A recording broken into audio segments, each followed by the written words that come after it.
Bom dia. Que a graça, a paz e o amor de Cristo seja com todos nós. Amém? Vamos falar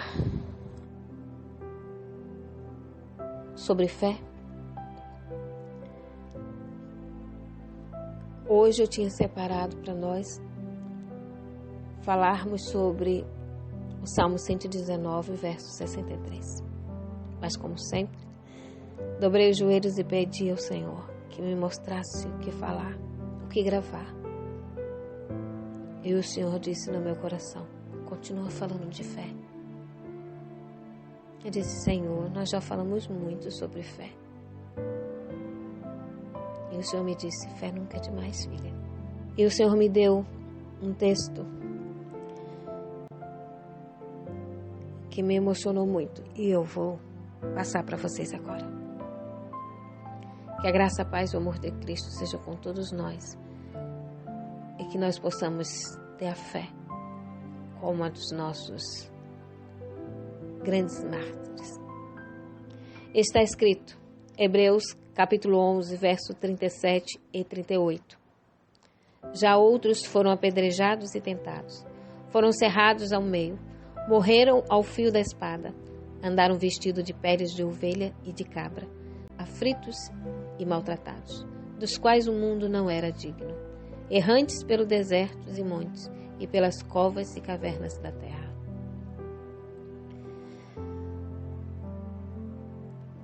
Temos registrados na história do mundo a história dos grandes mártires. E muitas vezes nós não conhecemos essas histórias, ou não lembramos, ou não falamos nelas. E assim nós esquecemos como Deus, no passado e agora, atuou na vida dos seus filhos, mesmo quando tudo parecia perdido. Martírio sucedido a martírio. Alguns anos após a morte de Wycliffe, na Inglaterra, um dos grandes reformadores, os defensores da verdade, rejeitados e torturados, só podiam derramar seus clamores de sofrimento nos ouvidos do Senhor. Os reformadores foram perseguidos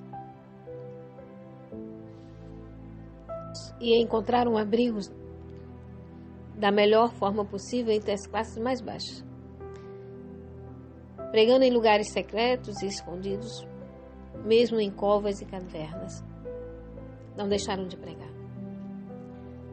O irmão Andrews relatou o exemplo de um cristão fiel, prestes a sofrer um martírio por sua fé. Outro irmão que estivera conversando com ele quanto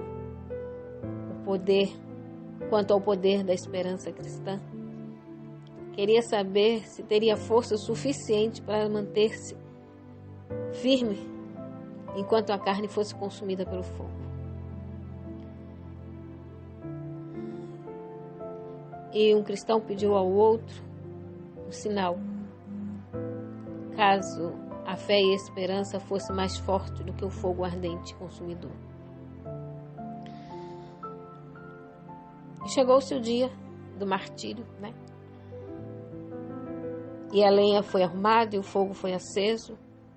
E o irmão que pedira, o irmão que iria sofrer o martírio, para lhe dar um sinal se a fé era maior, mais forte do que o fogo consumidor, fixou os olhos naquele martírio e sentindo que dependia muito daquele sinal. E o fogo queimava e queimava, e a carne já estava enegrecida e o sinal não via. Seus olhos não se afastaram um instante sequer daquela dolorosa visão. Os braços já estavam sapecados. Não havia aparência de vida.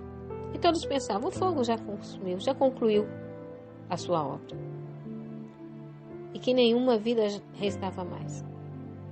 Quando de repente, em meio às chamas, ambos os braços daquele que estava aparentemente morto foram erguidos aos céus. E o irmão que assistia, cujo coração já estava desmaiando, avistou um feliz sinal. Aquilo provocou uma vibrante emoção em todo o seu ser. e renovou sua fé, sua esperança e coragem, fazendo-o derramar lágrimas de alegria. Não é um relato de um momento feliz.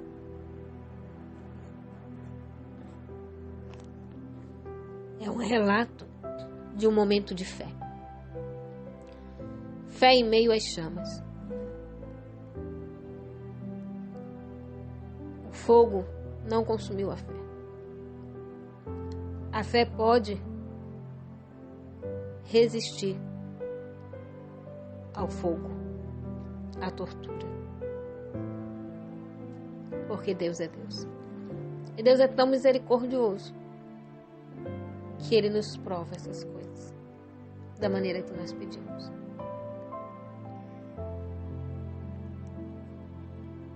Que como os mártires da fé, os grandes homens que pregaram a palavra,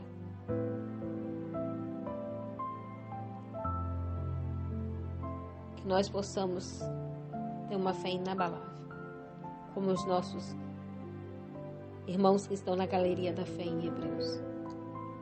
E como os irmãos que não estão, mas que nós sabemos que foram queimados a fogo, foram torturados, para que nós hoje possamos ter uma fé mais límpida. Está escrito em Hebreus 11, capítulo 37 e 38. Já outros foram apedrejados e tentados, foram cerrados ao meio, morreram ao fio da espada, andaram vestidos de peles de ovelha e de cabra, necessitados, aflitos e maltratados, dos quais o mundo não era digno, errantes pelos desertos e montes, e pelas covas e cavernas da terra. Aguardo vocês amanhã, permitindo Deus, para o nosso próximo encontro. Até lá.